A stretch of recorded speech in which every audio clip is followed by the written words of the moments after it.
This event is presented by the Council on Foreign Relations. Well, good morning, everyone.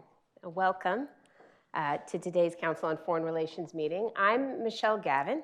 I am the Ralph Bunche Senior Fellow for Africa Policy Studies here at the Council.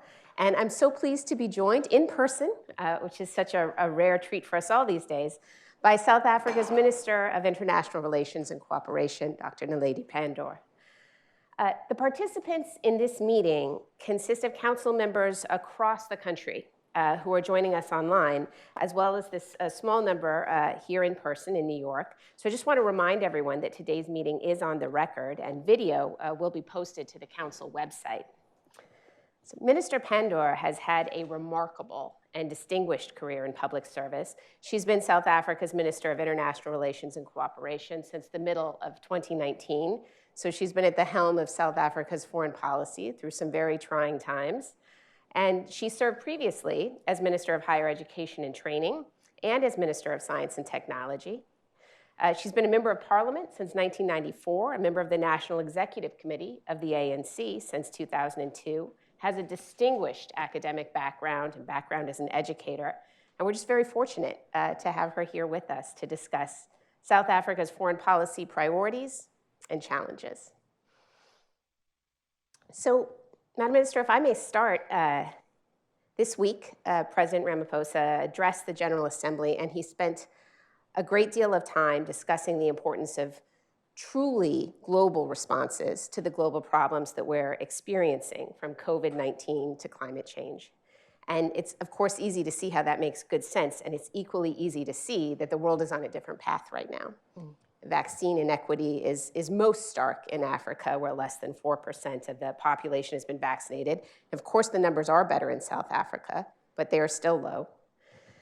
And African countries are coping with the effects of climate change in the form of drought, flooding, disrupted agricultural conditions, even though in many cases they've contributed very little to the problem and still are dealing with massive energy deficits. So what is the South African vision for how we move from these realities to a more just dispensation where burdens are shared and African states are really helping to drive the international agenda? What changes do you wish to see, and how might South Africa, which has some of the most advanced pharmaceutical sector on the continent and also is Africa's biggest emitter of greenhouse gases, but still suffers from inadequate and unreliable access to power, how might South Africa be part of the solution? Well, good morning, first of all, and morning to everyone. Thank you very much for the opportunity. I think what President Ramaphosa was expressing in his statement to the General Assembly was our concern that whilst at the advent of the pandemic, we saw the most amazing global collaboration, the response to the presence of the virus in countries all over the world has been less than collaborative. So we have failed multilaterally to ensure that we equally support all countries to vaccinate. We now have the solution, which would be of assistance, and that is over 5 very good vaccines with differential impact, but certainly they do help to prevent severe illness. But what has happened is that the most wealthy countries have purchased surplus doses and are not making them available to the poorest in the world. So you have a situation where very few African residents are vaccinated, while there are countries in the world that are speaking of a third dose, as is the United States government. Now, we are absolutely grateful that President Biden has made doses available to the continent. We sincerely appreciate that. But as South Africans, we do think it is demeaning to be dependent, and that what we should utilize the pandemic as is a lesson for Africa to develop an independent ability to produce vaccines and other treatments as well as health equipment. Because what has happened is, due to the absence of a vibrant vaccine production industry in Africa, Africans are now at the back of a queue. The fear that we have is if we do not speedily vaccinate, we're going to develop even more variants, which of course pose a threat to all of us. And so it is critical that we return to a multilateral collaboration through which we ensure that everyone is vaccinated, or as much of the population as to give global immunity. But we're not seeing speedy movement toward that. And this is the call all of us are making. As a response, what we have done as South Africa is to ask that in the WTO there be consideration of a temporary waiver of the TRIPS regulations to allow us access to patents and technology for the production of vaccines in countries that have the competence to do so. This would be a temporary waiver, but it would allow us to produce sufficient numbers to share with developing countries that don't enjoy any access. South Africa is fortunate. Our government reacted very speedily to the advent of the pandemic. When we became aware that vaccines were being produced, we were able to order. We have the means to pay for those doses, so we have sufficient to achieve some level of population immunity. But we know that for the large number of countries on the continent, they're in a very dire situation. So through the WTO, we've been arguing for this waiver. We have had support from the majority of developing countries, but many developed countries, including some in Europe, are against such a waiver and have preferred the proposal of partnerships. So partnerships are fine, but what you want is independent ability, it's access, and you have to have that. We are producing in South Africa through a partnership between one of our pharmaceutical firms, Aspen, with Janssen here in the United States. So they produce the Johnson & Johnson vaccine. We were horrified to discover that while Aspen Pharmaceutical would produce Johnson & Johnson, there were pre-orders by a number of EU member states, and South Africa would have had access to a very small number. So we intervened immediately. The president approached the European Union Commission president, and an agreement was reached that the majority of the vaccines should be made available to South Africa and Africa. So it was quite astounding that there were pre-orders which would have just ensured that we don't have such access. Had we not discovered this, we would have been in an even worse position. So our aspiration is to ensure that we invest significantly in innovation and research capacity, and that never again should Africa be at the back of the queue.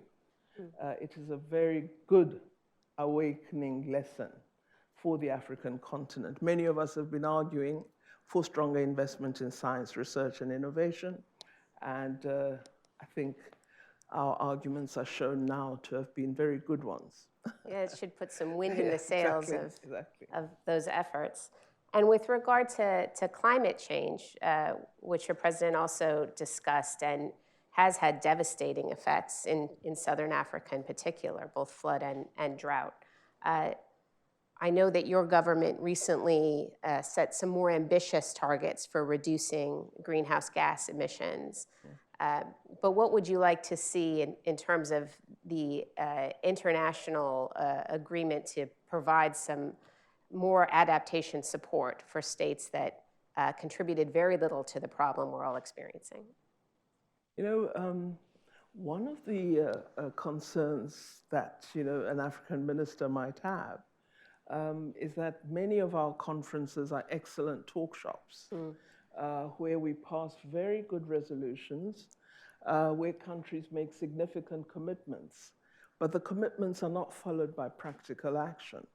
So if you look at the outcomes of a series of climate change conferences, you would find that funding was promised you would find that technology capacity was referred to, but if you investigate what followed, none of those actually came into fruition. So we continue to say, as Africa, we accept that we have a responsibility to respond. So we have a common responsibility as part of the world community, as part of humanity. All of us must take steps to protect the environment, but our responsibilities are different. So we have common but differentiated responsibilities because developing countries didn't make the larger contribution to the problem that we're confronted with today, but we're accepting that we must respond as well. We can't say, you fight climate change and we'll continue emitting. So common but differentiated.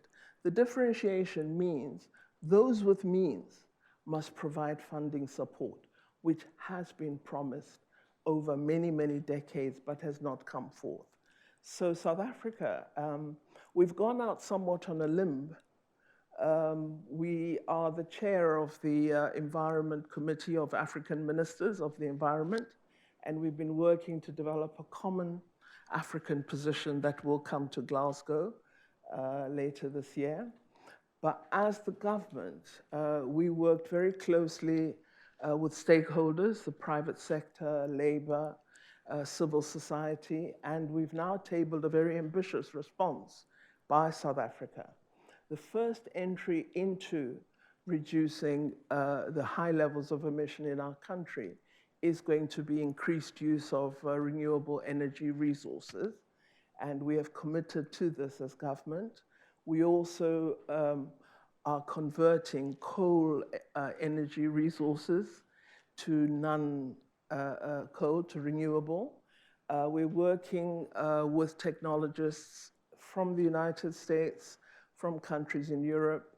We're also getting funding through private sector funding. So that is underway. We've already identified some of our coal-fired power stations as the pilot sites for this conversion. Alongside that, we have to have a response to the community because we have large coal resources in South Africa. And if we're not utilizing them, this means local communities don't have jobs, it means mines will be closed down. So we have to think about how we develop responses that help absorption of over 180,000 people currently employed in that mineral sector. So we are looking at retraining for technicians for solar energy and other new energy resources so that we transform the nature of the community's business activity and not have this response, which means they then are poor and have no means of livelihood.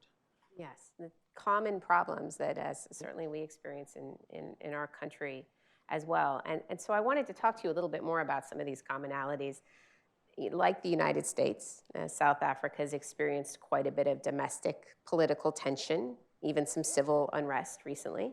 And it can be difficult for any government to devote a great deal of attention and political capital to foreign policy when domestic crises are urgent and complex. I think doing so is perhaps even more difficult in democratic states like ours, where citizens can demand to know why government is concerning itself with foreign issues when there are matters to attend to at home. So as in your role, how do you square those sentiments with the regional and global expectations of South Africa as a continental leader? And how do you link South Africa's foreign policy priorities to domestic issues around job creation, the urgency of job creation for South Africa, and migration management? It's not always easy. One of the things we have in my department is a very significant public diplomacy program through which we have outreach into communities to explain the work that we do, because they sometimes may think you're a joyrider as a Minister of International Relations and that you're just on the aeroplane all the time, whereas actually you're doing quite a lot of work on behalf of the country.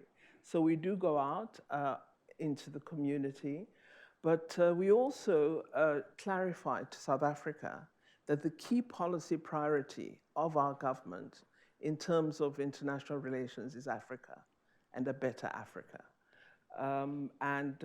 Our country has to understand that we have an obligation to ensure the development of the African continent, and in particular to support efforts toward ending conflicts on the continent. And so we do devote quite a lot of South African resources to the fight against conflict, to ensuring there's peace. We are part of many peace missions on the continent, and we often would be found around the negotiating table in countries such as South Sudan, in Lesotho, where we had a lot of political problems and violent conflict. So the advance of Africa is extremely important to us, but we also have linked our foreign policy to a human rights ethos. So our core principles in our constitution of respect for human dignity, of the promotion and achievement of non-racism, and the pursuit of gender equity are very important in the nature of foreign relations that we would engage in. So if your country pursues racist policies, we'd be less than keen to have relations with you. So I think we've really tried to make a reality out of a principled approach to foreign policy. And our key tagline is a better South Africa, a better Africa, and a better world. In that vein, as a country in which so many people fought for so long and sacrificed so much for genuine democratic governance and representation, does South Africa see the defense of democracy as a foreign policy priority in this era of democratic decline and rising authoritarianism? And if so, what does that mean in practice? For example, in SADC member states where South Africa has a lot of influence, like Zimbabwe, which has gotten less free in the last few years, or Eswatini, where pro-democracy protesters were killed this June by forces representing an absolute monarchy. I think, South Africa faces quite a challenge, a complex one, in that you have to be careful about appearing to be an outlier, and so incurring a very negative sentiment toward you as a government. This does, I think, challenge us with respect to how we relate to our neighbor, that is Zimbabwe. We attempt to persuade, we talk to the government, but we also talk to the governing party in Zimbabwe to persuade the leaders of the party that they should consider another path. So, South Africa's really practice is always to be in discussion with, in conversation with, persuading. And we are able to show what works. We're able to show we have a very open and democratic parliament. We have regular, free and fair elections. And we support countries that are trying to entrench democracy. So you've had massive conflict in the Central African Republic, where we played a role in providing some support to protect the emerging democratic government. And what we have done with the CAR is when they have elections, our election commission provides support administratively to them. We even would pay for the printing of their ballots and the transporting of their ballot papers, the training of the electoral officers, because we'd like to entrench democracy so that they have a sustainable democratic system. So that is the kind of role that we play. But we cannot go to you and say you must be like us, because we're all very different political systems. But we encourage peace, we encourage multi-party democracy, and we encourage a focus on development. Where you have a constitution that is inadequate to those criteria, we could work with you, should you be willing, to write a new constitution, as we are doing with Lesotho, President Ramaphosa has been the facilitator in Lesotho for several years. They're now at a point where, after much, very difficult deliberations, we have a stakeholder-agreed framework for a constitution, and it's currently being drafted by the Basotho, supported by South Africa. So that is the kind of work that we do. But if we come to you and you don't wish to have a discussion, it's very difficult because we can't force you. I was in Swaziland recently, and our way of working is, yes, we'll talk to the government when there's a difficult situation, but we must also talk to those who oppose, to the stakeholders. The government essentially said you can't speak to anyone else. So we said, well, we can't help you as SADC, because if we don't have the opportunity to speak to everyone and try and draw you together, our presence is useless. We are now chair of the organ of SADC, so I'm no longer going to be able to walk away. I have to engage with the difficult situation. And I hope that the government of Eswatini will be open to a broader national deliberation on democracy. I think I have time for one more. And I wanted to ask about another place where South Africa has devoted political energy and, in fact, has deployed forces in Mozambique, and the terrible instability in the Cabo Delgado region. So most analysts who've looked at what's been going on in Mozambique, where there is an insurgency in a fairly remote part of the country that claims to be linked to the Islamic State, most analysts who look at this think there's no lasting military solution, essentially, to this insurgency, that there are underlying issues of governance and disenfranchisement at the heart of the problem. And so to complement the military security approach that SADC has decided on to deploy forces to support the Mozambicans in trying to impose some stability, is there a political or a diplomatic strategy that complements that to help Mozambique address those underlying issues? Yes, there is. Because as we discussed what was happening in Cabo Delgado, it became very clear that the community was not necessarily against this group that are called insurgents. So we had to examine, why is the community not appearing to be supportive of the government's intervention?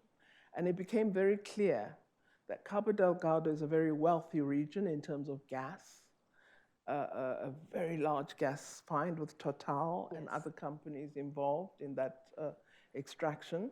But the local community are not beneficiaries. Even the workers who work in the gas field come from outside the community, outside Mozambique. So it is very, very clear to us, and was, that this is a socioeconomic problem, that alongside fighting insurgents, there had to be a social development response. And if you read the conclusions of the SADC summit, they incorporate both the security element, but the social economic development element as well. And the government of Mozambique has accepted this. I was speaking to the minister, actually, we met here, and she indicated that they are getting assistance with the development priorities that are very clear for that community, as well as with the return of residents who had been displaced in the course of this conflict. So they are looking at a housing program and other initiatives. So yes, indeed, we recognize that it's not simply a security matter. There is very much a community development issue at play as well as I think some inadequacies in the governing party, some conflict internal, and criminal networks' use of that region as a transit point for illegal drug trade. So this is something we also are paying attention to. Yours is a very complex job with a packed agenda. It is. So I could indulge myself all day asking questions about China and peacekeeping reform, any number of topics, but it's time to invite others to join the conversation. And so at this time, I would like to invite members to bring their questions forward. Just a reminder again that this hybrid meeting is on the record. And we're going to take our first question, I believe, from one of our virtual participants. Someone's going to make that magic happen. As a reminder to our Zoom audience, to ask a question, please click on the raise hand icon on your Zoom window. When you are called on, please accept the unmute now prompt, then proceed with your name and affiliation followed by your question. We'll take the first virtual question from Lucy Dunderdale-Kate. Hi, my name is Lucy Dunderdale-Kate, and I'm with the University of North Carolina at Chapel Hill. I worked for a few years with the African Union Commission and would love to hear your thoughts just on engagement with the African Union Commission and South Africa, particularly with the reforms that are happening that with the African Union. Would really love your kind of strategy and thoughts on that process. Well, we've been a party to some of the reform processes, particularly in 2020 when we served as chair of the African Union. We also oversaw the implementation of the meritocratic employment process, which had been set out in the reform framework. So indeed, South Africa continues to play a significant role in the African Union. I still feel the changes haven't yet gone far enough.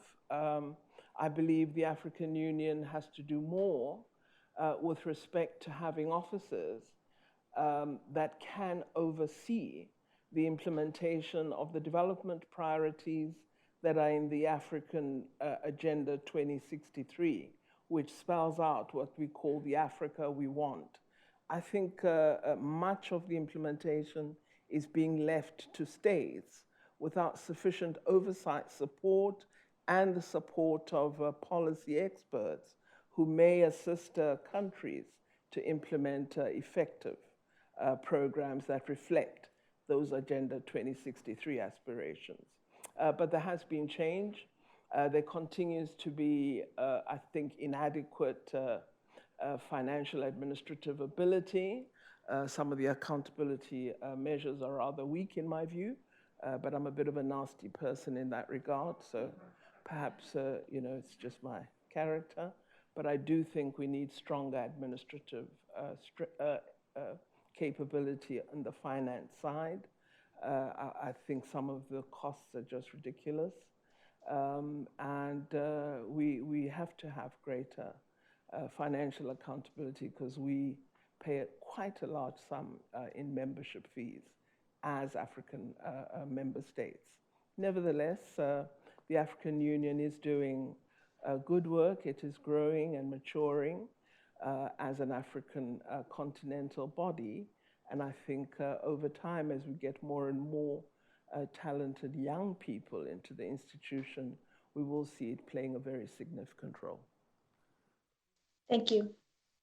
Why don't we take a question from here in the room, if we have some hands. Yes, right here. Do I stand up? I don't even remember the Please protocol. Introduce yourself. So my name is Catherine Zaleski. I run a company called Power to Fly. And I actually have 5 women who work in South Africa right now who have been messaging me throughout this entire conversation with questions they want to ask you. But they particularly want to know about, they're working from home in the technology industry and very interested in how South Africa is going to continue to encourage women working from home within this environment with local companies, but also with international companies like my company. So thank you. Future of work. Future of work. Well, this is something that's been discussed in South Africa.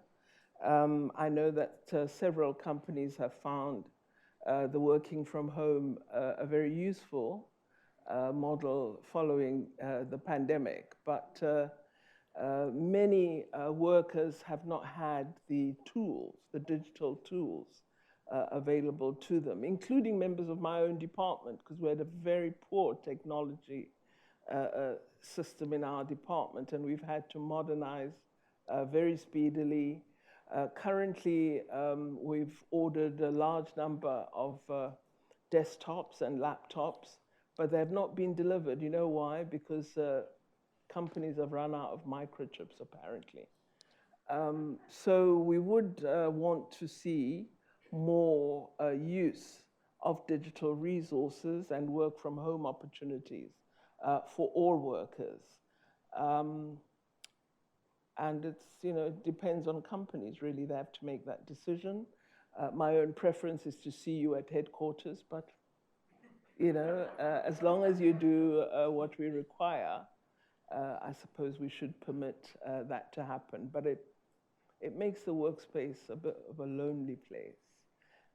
But we've been able to work effectively. We managed for the past 16 months to carry on our work as the department, but it does change the nature of work and the nature of the workplace. Let's take another question from our virtual attendees. As a reminder to our Zoom audience, to ask a question, please click on the raise hand icon on your Zoom window. At this time, we do not have any virtual questions. Okay, well, Ambassador Gavin, back to you. I have a very eager room full of people. The gentleman right here. Thank you. Robert Peterzak, Sidley Austin, retired. Minister, I must say that South Africa is very blessed to have someone of your knowledge and competence playing the role you do. Getting back to your earlier remarks on COVID and the vaccinations, we found in the United States, and other nations have as well, that having the vaccinations isn't enough. You have to deliver them. And we've struggled with that at the beginning, and many other nations have. In South Africa, if it gets the doses either from other nations or through its own production, does it have a system in place to make those deliveries? And is it doing anything to assist other African countries in establishing a system like that?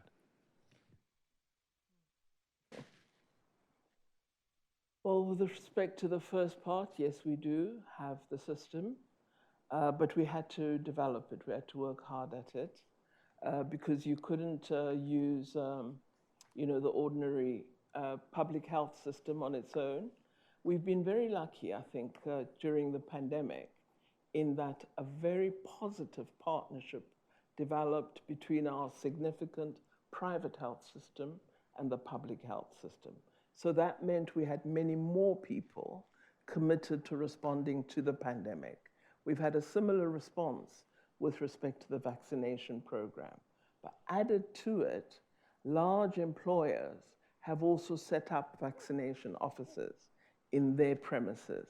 And this has helped a great deal because they've opened up those spaces to the ordinary public. And it has meant that if you are keen to be vaccinated, you can join a queue at Metropolitan or Discovery headquarters or at a bank, and you will be vaccinated. I was vaccinated in a car park. I was horrified, but there were a lot of people there, and it was being used for that purpose. So yes, indeed. Initially, the program was moving very slowly because we had a formal Monday to Friday program. But we realized you're not going to achieve the numbers with that. So we had to add the Saturday, Sunday, and persuade health workers that they would continue to work. Many of them really found it was rather an overload. So we had to have a temporary employment of young people that were trained primarily for purposes of vaccination. With respect to the continent, as I say, it's very difficult for South Africa sometimes because sometimes you're regarded as a very interfering big brother, and at other times that you're not doing enough. And so really we are ready to assist should you ask us to do so. We have created a platform for access to vaccines through the African Union called AVAT, which is a web-based platform that African countries can submit orders to, and any country that wishes to make a donation makes a donation to that AVET platform, and then those countries we signal as being beneficiaries of the donation can access vaccine doses. We've done that with South African funding, and we are supporting 26 poor countries to get a few 100,000 doses, but we can't, provide for everyone. So yes, we are playing a role on the continent, but really the help that is needed on the continent is far larger than we're able to do. We could make our resources available if we had the resource support to do so. We've got the professionals, we've got the mobile units, we've got the community health workers who do the door-to-door work. So we could lend those lessons or even those individuals should we have resources to carry out such a program. I think we do have a question from one of our virtual attendees. We will take our next virtual question from Lee Collum. Thank you very much for a very enlightening presentation and conversation. Could you tell us about China and its presence in South Africa? Well, it's a big open-ended question. Yeah, well, China Very open-ended. China has fewer companies in South Africa than the United States of America. China is less of an employer than American companies are in South Africa, because USA has been a partner for far longer in business than China has been to South Africa. Nevertheless, China is a good friend. We are very good friends with China. We have not sought the same kind of assistance from China that many other African countries have sought, which has largely been in the area of infrastructure.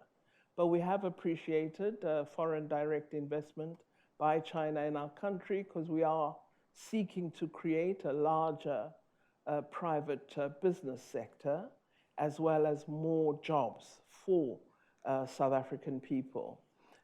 China has invested largely in the transport sector, primarily manufacturing of buses that are hybrid in character, as well as some plants in the car automotive sector.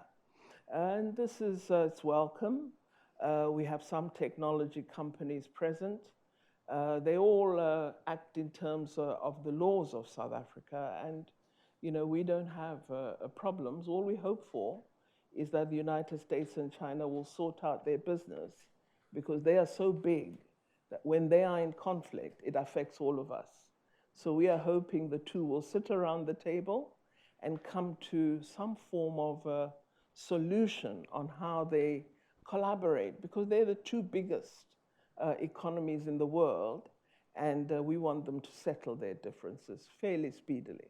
But we're good friends with China and don't have any difficulties at present. Here to Camille. Thank you. Camille Massey with the Sorensen Center for International Peace and Justice. Minister, it's so wonderful to have you here at the council. In our center, we have a poster of the Bill of Rights, actually a copy signed by Albie Sachs, next to a photograph of O.R. Tambo. And that has been a big inspiration to our social justice students and lawyers training.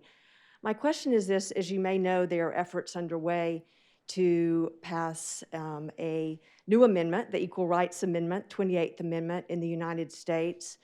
And you've spoken boldly about how international instruments and conventions should be reviewed again, since diversity was not considered in their creation.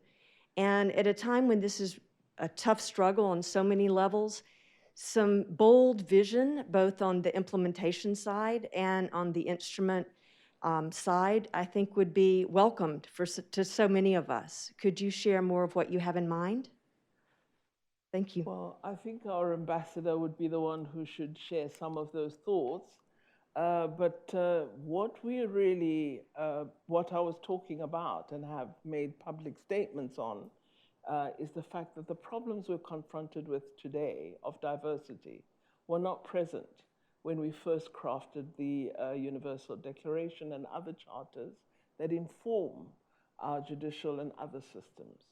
And that given that reality, it is important that we don't just continue to rely on existing instruments. We need to look at how they might need to be amended in order to be in accord with the context in which we live today. Many areas of diversity were never spoken of 50, 60 years ago.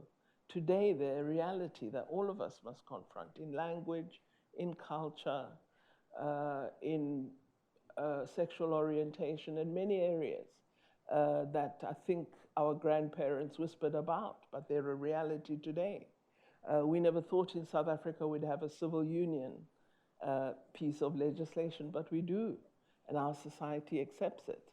And if you don't, you can't discriminate against persons of particular sexual orientation. So the point I was making was that we tend to be reliant on very old conventions and don't take the time to look at whether they're appropriate for the moment we're in and whether we shouldn't discuss again in the context of our multilateral institution, the United Nations, possible review of what exists. That's really the point. But added to it, I do believe we need to consider reform of the United Nations. I think the model of 1948 has outlived its time, and to have 5 countries being the ones with a veto, the rest of us just don't matter, it's not acceptable.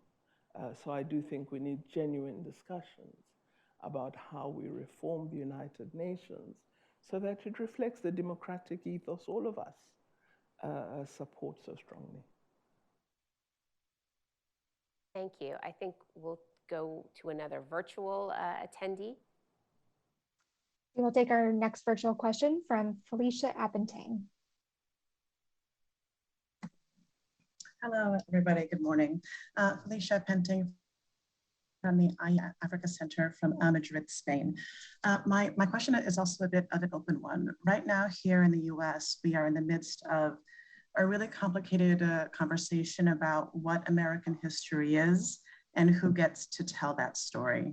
And when I think about the history of your country in particular, you have been such amazing leaders in forming a narrative and in telling that story. So I'm wondering if you have any advice for us about what it means to tell a collective national story.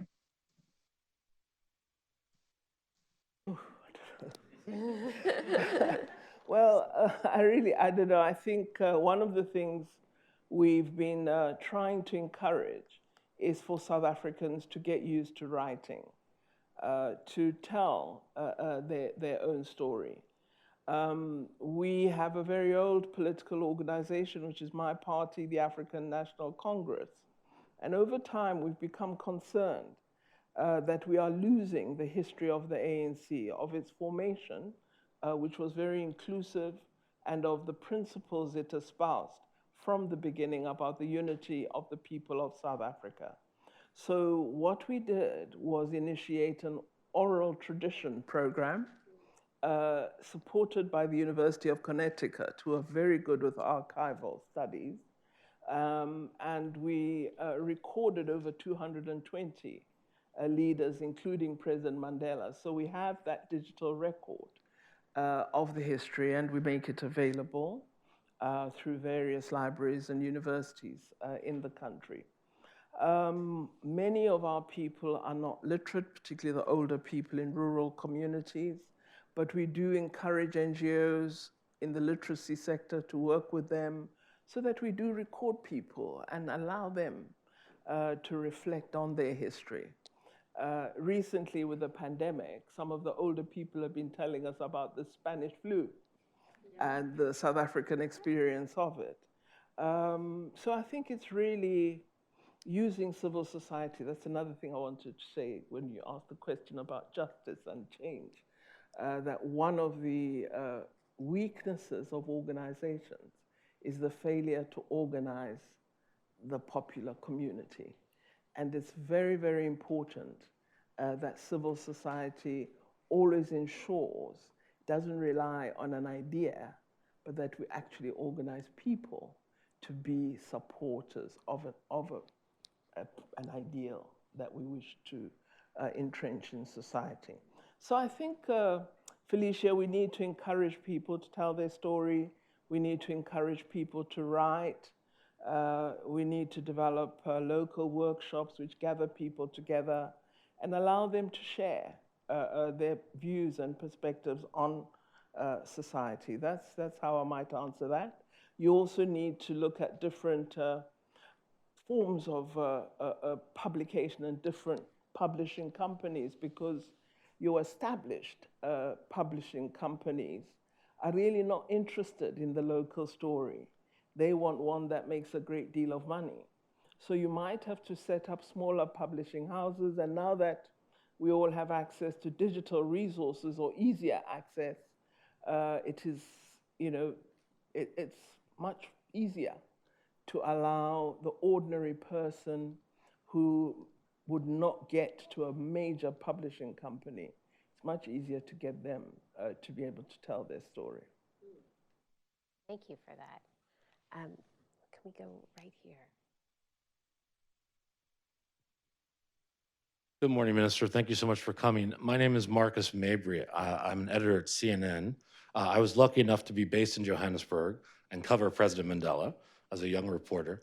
At that time, I wrote a story about the TRIPS and with regards to HIV drugs in the continent. We find ourselves a generation later now talking about TRIPS with regards to coronavirus. What has been the approach that your government has made to the Biden administration in seeking their assistance, if any, with regards to WTO and TRIPS easement for a while, and what has been their response? Well, we've approached all member states that are in the World Trade Organization, including the delegates of the United States. From the level of the administration in the White House, there's been very firm support, including a strong public statement by President Biden. But in the context of Geneva, we're not seeing a similar response in the WTO. So when I've had an opportunity to meet my counterpart, I have asked that could the delegation in the Geneva WTO setting reflect the statements made by President Biden, because we're not quite seeing that yet. So the efforts are to persuade. We're talking to various countries. The main opponents, as I said, have been EU countries, which have the larger the larger vaccine-producing companies. But I must then also say that some, like France and Germany, are working with the South African vaccine producing companies to support them to be able to produce eventually. So we have a joint initiative with BioNTech around the Pfizer vaccine, and that was steered by the German Chancellor. And the French President has also been very supportive. So some countries in the EU not in agreement, some supporting a different approach. Many have said that the TRIPS regulations have flexibilities incorporated within them, but those flexibilities require particular kinds of legislation. You have to produce a statute in order to utilize them. It's not immediately available. And you wouldn't have access to the technology transfer, to the patents that you need access to. So this is why we have argued for a waiver rather than the use of the flexibilities, because we're saying we're in an emergency, we're in a crisis, we need a quicker, a faster response. Just very quickly to follow up on that. So I know some people have argued that even with a TRIPS waiver, it would be difficult, given the complexity of some of these vaccines, difficult to ramp up production in a way that responds to the urgency of the moment. I completely understand a point of view Yeah. that says, well, let's try everything we've got. We're in a terrible crisis. But can you respond to that a little bit? Well, you know, as a South African, I'm very used to barriers. Because, you know, people used to tell us, you'll never be able to govern, you're not civilized enough, and so on.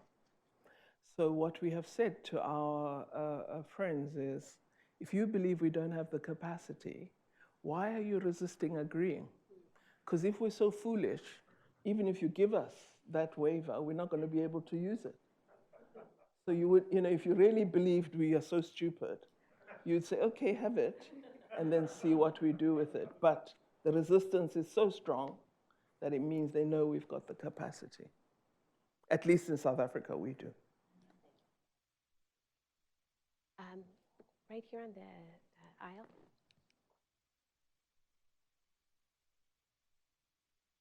Thank you so much. Akila Radhakrishnan with the Global Justice Center. And I really appreciated that you mentioned that gender equality was one of the core tenets of your foreign policy. And I recall that South Africa, on your time on the council, was a great champion of women, peace, and security. And I believe you personally chaired the passage of Resolution 2493. So I'm wondering, what are your current priorities as they relate to gender? And has South Africa considered taking on a feminist foreign policy?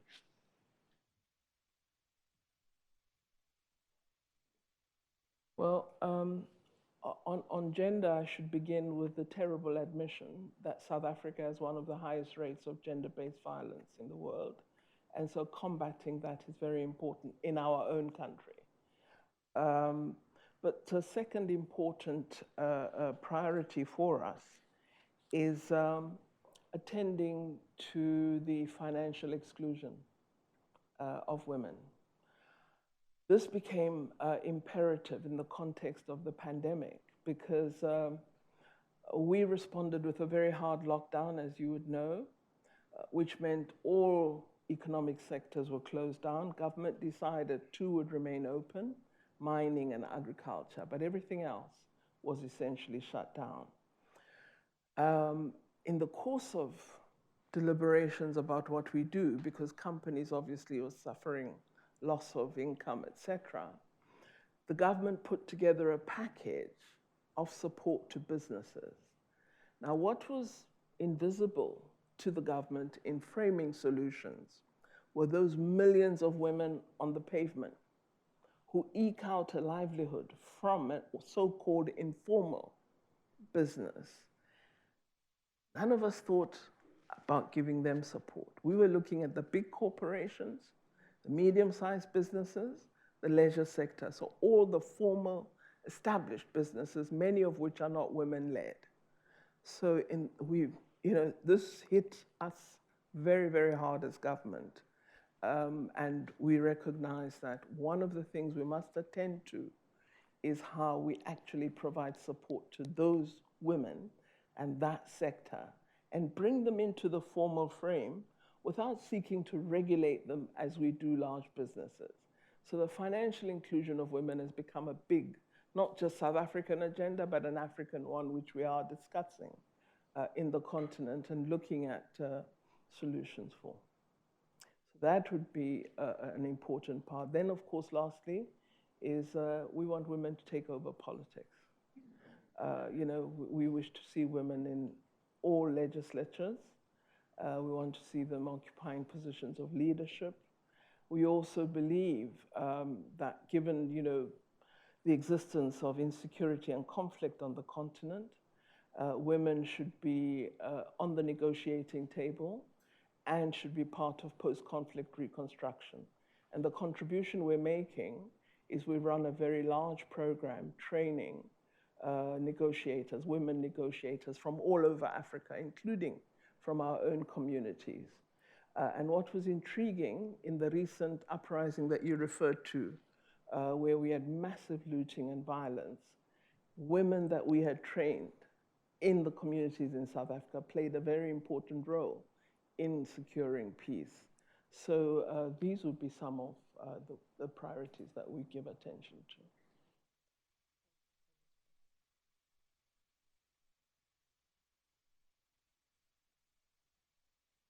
Thank you, Minister Pandor. And I very much appreciate your beginning with issues like health and climate that actually affect real people's lives.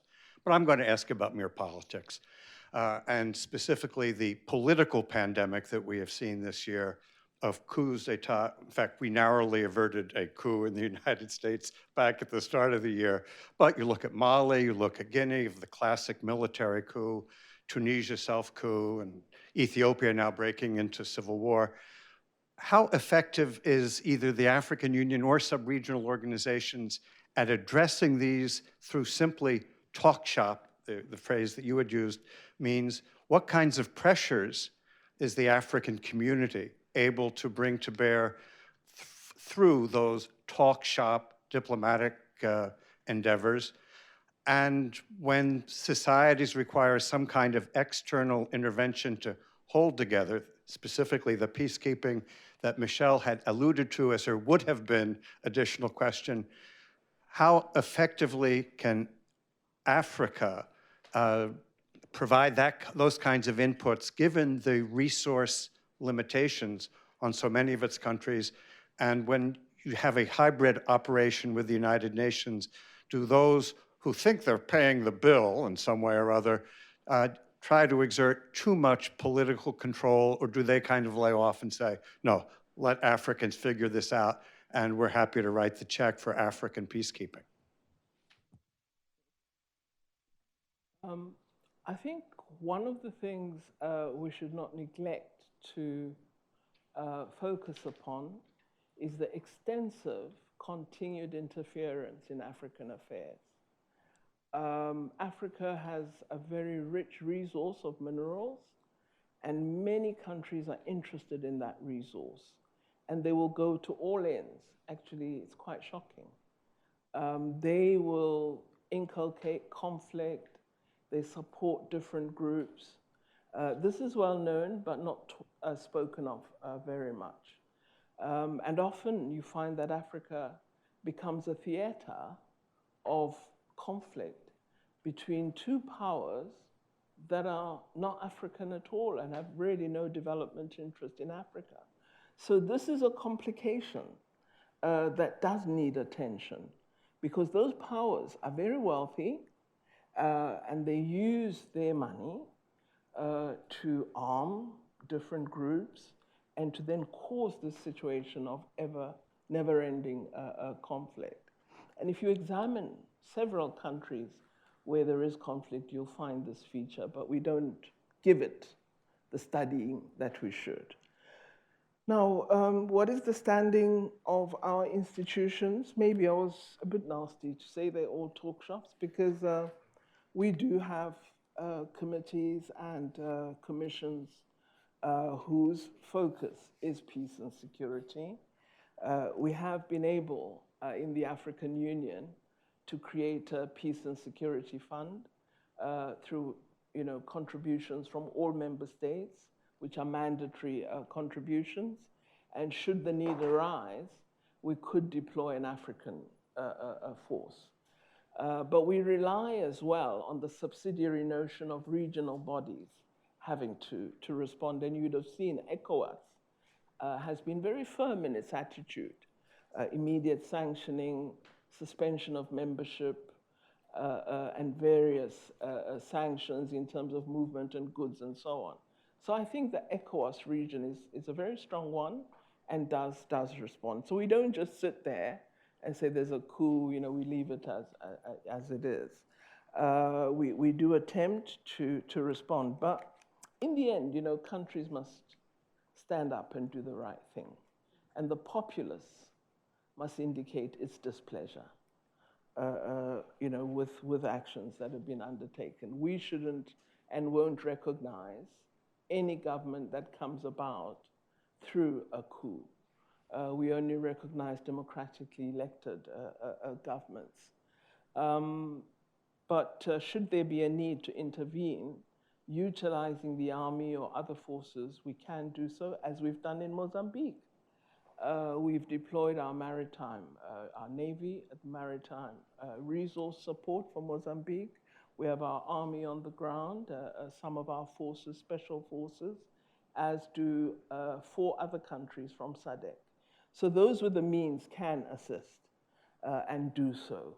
And it is disappointing that we've had 2 coups, that there's been an attempted coup, I heard this week while I was here in Sudan. Particularly disappointed because we're working with them to write a new constitution and to bring all the parties in the transitional council together. But one of the things I've become aware of is those who lose power don't give up the attempt to get that power back. We're seeing it in our country. President Ramaphosa has, in a very determined fashion, decided he will fight corruption in the public sector. You're getting a very big negative response against that because the beneficiaries don't want to lose, those resources that they were stealing. So I think what is very important, where countries are doing the right thing, we should provide support to ensure that they're able to sustain their progress. And when you're not doing the right thing, we should continue to encourage you to do so. And if force is necessary, it must be brought to bear. But it should be brought to bear by Africans themselves. Well, unfortunately, we are at the end of our time, but I want to thank everyone for attending, and please join me in a heartfelt thank you to the Minister for her candor and her very insightful remarks today. Thank you so very much.